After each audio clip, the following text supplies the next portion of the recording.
Welcome to Blue Giraffe Finance. Today, let's talk about the financial history of the Great Depression. The Great Depression in the United States was not just a stock market crash, but a decade-long transformation of how Americans earned, saved, borrowed, and thought about money, the state, and risk. What began as a financial panic in 1929 evolved into a systemic collapse that reshaped banking, monetary policy, and the role of the federal government in the economy for generations. In the 1920s, the United States was the world's leading creditor nation, with New York rivaling London as the center of global finance. Many Americans believed they were living in a permanently prosperous age. Mass production boosted output.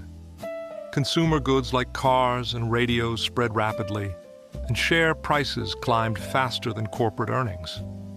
Underneath that optimism, several financial vulnerabilities were building.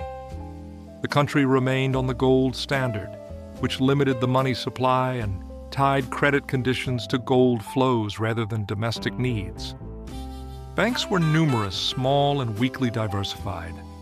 Thousands of local banks depended heavily on nearby farms or small businesses, leaving them exposed to any regional downturn. Margin lending for stock purchases expanded, meaning investors could borrow heavily to buy shares using the shares themselves as collateral. By 1929, stock prices had reached levels that many observers later viewed as unsustainable relative to earnings and dividends. Yet the financial system lacked strong federal oversight. There was no federal deposit insurance, limited securities regulation, and a central bank still learning how to manage nationwide credit conditions.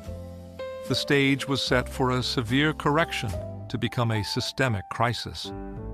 The stock market crash in October 1929 did not by itself destroy the U.S. economy, but it shattered confidence and wiped out paper wealth on a massive scale. As share prices fell and margin calls went out, borrowers were forced to sell into a declining market, accelerating the downward spiral in asset prices. For many households and institutions, the crash translated into sudden balance sheet damage. Families who had invested savings in stocks lost a significant portion of their wealth and sharply reduced consumption. Firms saw their market values collapse, making it harder to raise new capital or roll over debts. Banks, which had lent against stock collateral or held equities directly, saw the quality of their assets deteriorate. Initially, economic activity slowed but did not yet resemble the catastrophic conditions that would come later. The deeper damage came as the financial shock moved from Wall Street into the banking system, turning what might have been a sharp recession into a depression. From 1930 to 1933, a series of banking panics ripped through the United States. Depositors, fearful that their banks might fail, rushed to withdraw funds, forcing banks to call in loans, sell assets at fire sale prices, or close entirely. The numbers illustrate the scale of the collapse. Roughly 20% of U.S. banks that existed in 1930 had failed by 1933, destroying depositors' wealth and local credit networks. Industrial production between 1929 and 1933 fell by nearly 47%, while gross domestic product declined by about 30%. Unemployment exceeded 20% at its peak, with many estimates placing it near 25% in 1933. Deflation magnified the burden of debt. The wholesale price index fell by roughly one-third from 1929 to 1933, meaning that each dollar of debt had to be repaid with dollars that were more valuable in real terms. For indebted farmers, homeowners, and businesses, revenues and wages were falling, while nominal debts did not adjust downward, creating a classic debt deflation trap. Defaults rose, banks' balance sheets worsened, and credit contracted further. Monetary policy missteps compounded the problem. Instead of aggressively expanding the money supply, policymakers allowed it to contract as banks failed and people hoarded cash. The adherence to the gold standard constrained the Federal Reserve, which hesitated to cut interest rates or buy enough assets for fear of gold outflows. As money and credit shrank, consumption and investment collapsed, reinforcing the downward spiral in output and employment. For ordinary Americans, the financial crisis translated into a daily struggle with cash shortages, joblessness, and uncertainty. Bank failures meant that many depositors simply lost their life savings, as there was no federal deposit insurance. Rising unemployment, which reached around 24.9% in 1933, left millions without income, forcing them to cut back spending to subsistence levels. Local governments and charities strained to provide relief, but their revenues were also collapsing as property values and tax receipts declined. Some communities resorted to scrip, locally issued substitute money, when banks were closed or cash was scarce, a sign of how severely the financial plumbing of the economy had broken down. Credit for businesses dried up as banks focused on survival and hoarded reserves. Firms delayed investment, shelved expansion plans, and in many cases shut down entirely. For farmers, declining crop prices combined with high debts and foreclosures, contributing to waves of distressed sales and migration. The Depression was thus both a macroeconomic disaster and a granular financial crisis embedded in everyday life. Franklin D. Roosevelt's inauguration in March 1933 marked a decisive shift in financial policy. Facing a nationwide banking panic, one of his first actions was to declare a national bank holiday, closing banks temporarily while federal examiners assessed their solvency. When sound banks reopened under federal assurance, depositors' confidence began to return. A key institutional change came with the Banking Act of 1933, which created federal deposit insurance to protect small depositors from losses when banks failed. This insurance system dramatically reduced the incentives for bank runs, transforming the relationship between depositors, banks, and the federal government. The New Deal also brought a wave of financial reforms.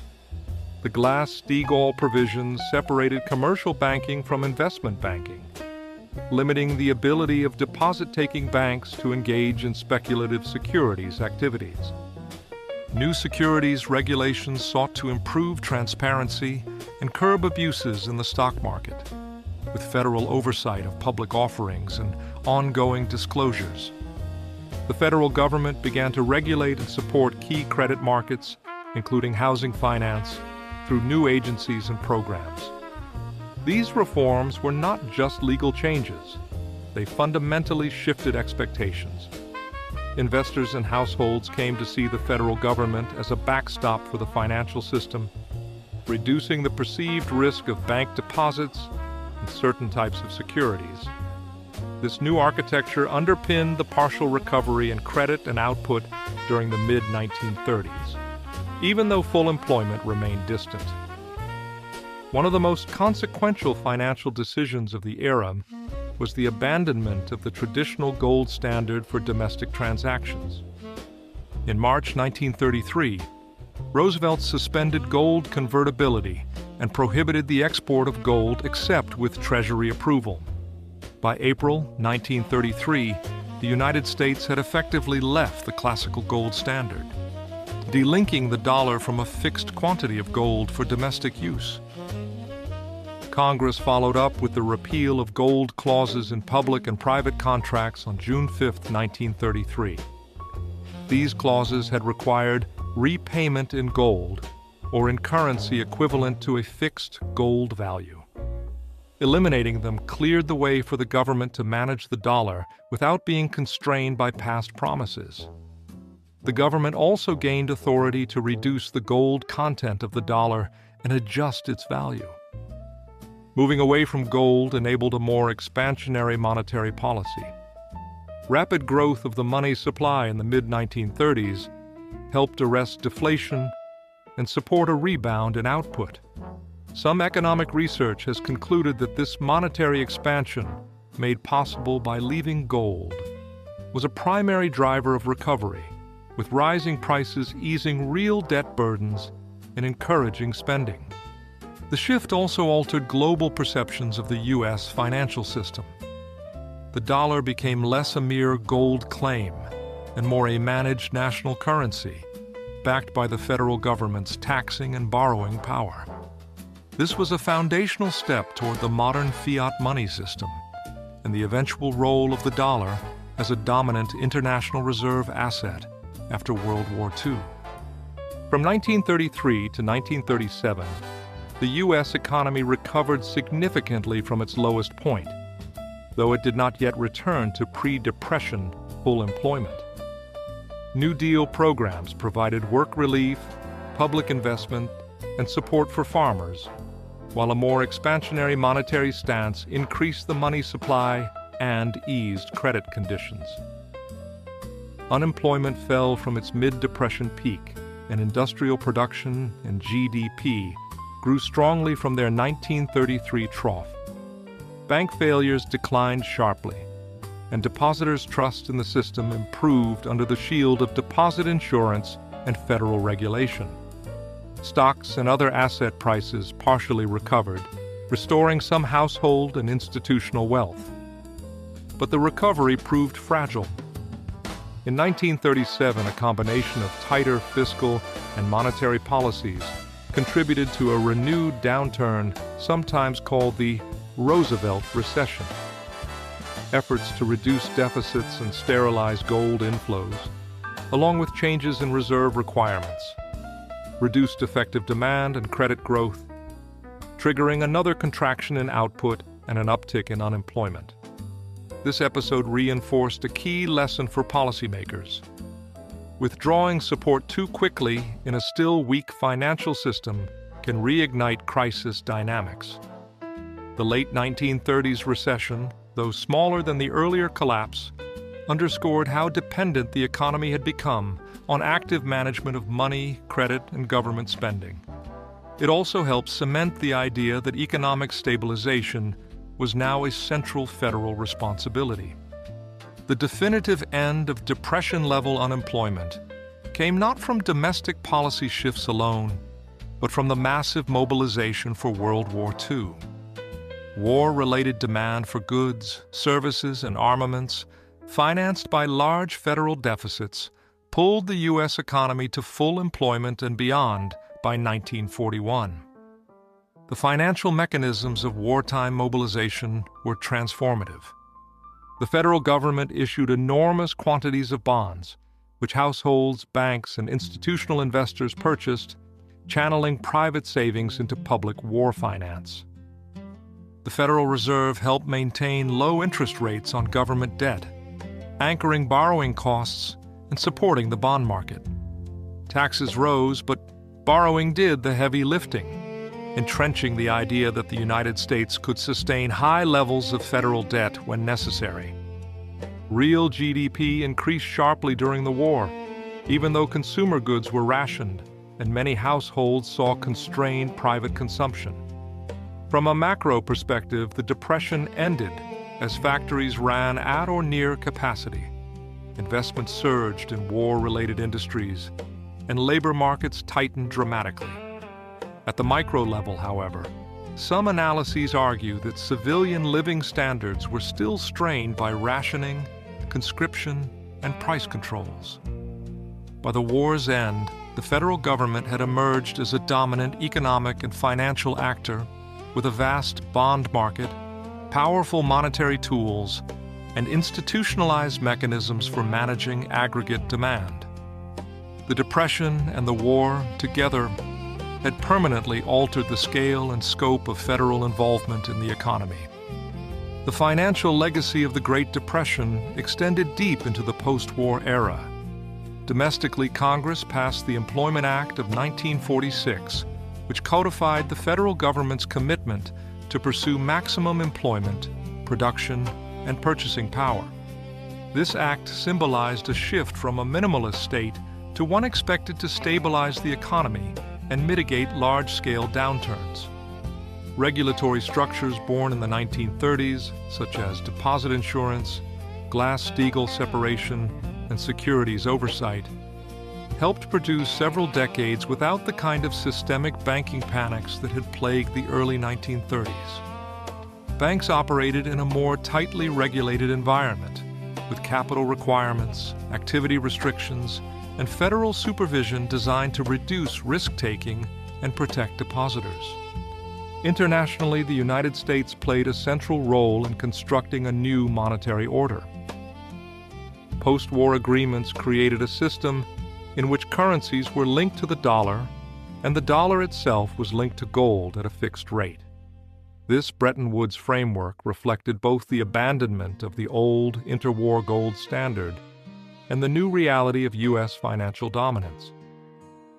Over time, as the U.S. ended international dollar-gold convertibility in 1971, the system evolved into today's fiat-based global monetary regime.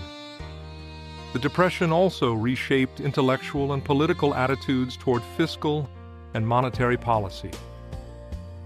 The idea that governments should respond to deep recessions with expansionary policies rather than simply waiting for markets to self-correct gained wide influence. Central banks increasingly saw maintaining financial stability and avoiding deflation as core objectives, not optional goals. The financial history of the Great Depression has remained a reference point for later policymakers and scholars.